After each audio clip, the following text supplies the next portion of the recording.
এবার 21শে জুলাইয়ের কাণ্ডে ফের এবার তদন্তের দাবি, যেখানে গুলিকাণ্ড নিয়ে আবারও এবার মোড় নিয়েছে, যেখানে 21শে জুলাই কাণ্ডে ফের তদন্তের দাবি। 3 দশক পুরনো গুলিকাণ্ডে এবার নয়া বিতর্ক।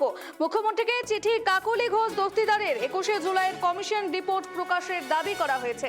যে খবরের দিকে আমাদের নজর রয়েছে, 21শে জুলাই কাণ্ডে ফের তদন্তের দাবি। এই নিয়ে বিস্তারিত জানবো। এই মুহূর্তে আমাদের সঙ্গে টেলিফোন লাইনে রয়েছেন আমাদের প্রতিনিধি দেবযানী। 21শে জুলাই কাণ্ডে ফের তদন্তের দাবি, ঠিক এই তদন্তের মোড় কোন দিকে ঘুরছে, কি জানা যাচ্ছে? 33 বছর আগের ঘটনা নিয়ে বিচার চেয়ে মুখ্যমন্ত্রী শুভেন্দু অধিকারীকে চিঠি দিয়েছেন বারাসতের সাংসদ কাকলি ঘোষ দস্তিদার।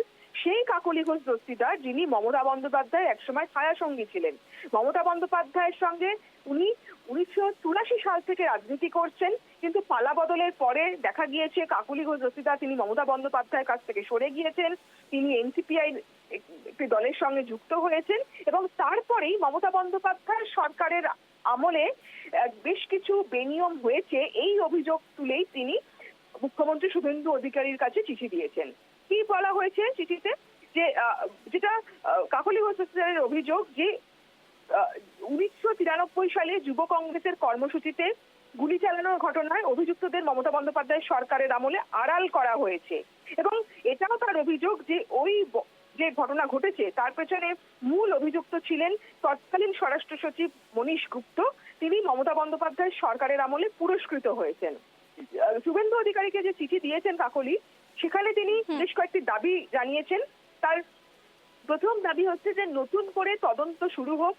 দ্বিতীয়ত, জ্যোতি বসু সরকারের আমলে চিহ্নিত দোষী ব্যক্তি, পুলিশ অফিসার ও আমলাদের বিরুদ্ধে উপযুক্ত ধারায় চার্জশিট গঠন করুক সরকার।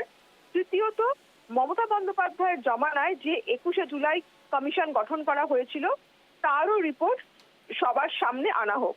চতুর্থ হচ্ছে দোষী হয়েও যারা পুরস্কৃত হয়েছেন তাদের বিরুদ্ধে শাস্তিমূলক পদক্ষেপ করা হোক।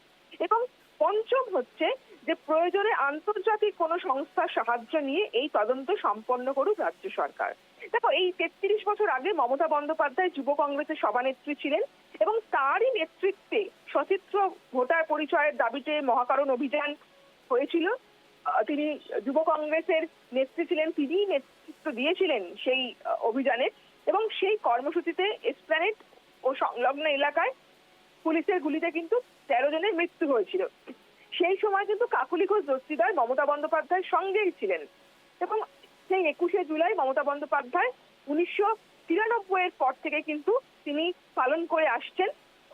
তিনি যখন তৃণমূল কংগ্রেস গঠন করলেন, তারপরে তিনি 3 বার মুখ্যমন্ত্রী হলেন, যে প্রত্যেকবারই কিন্তু আমরা দেখেছি যে ঘটা করে 21শে জুলাই পালন হয়ে থাকে এবং কাকলি ঘোষ দস্তিদারও কিন্তু সেই 21শে জুলাইয়ের মঞ্চেই এতদিন ছিলেন। আজকে তিনি তার দল ক্ষমতা থেকে চলে যাওয়ার পরেই তিনি আবার মেচুরো হয়েছেন এবং তিনি এখন বিজেপির ঘনিষ্ঠ হতে চাইছেন। মুখ্যমন্ত্রী শুভেন্দু অধিকারীর সঙ্গেও তিনি তার যে সম্পর্ক সেটা ভালো করার চেষ্টা করছেন এবং সেটা নিয়ে সেই কারণেই কিন্তু রাজনৈতিক মহল মনে করছে যে 21শে জুলাইয়ের ফাইল খোলার দাবি তিনি জানিয়েছেন এবং শুভেন্দু অধিকারীর কাছে তিনি এও আবেদন করছেন যাতে আবার এই ঘটনার একটা পূর্ণাঙ্গ তদন্ত হয়। ধন্যবাদ দেবযানী।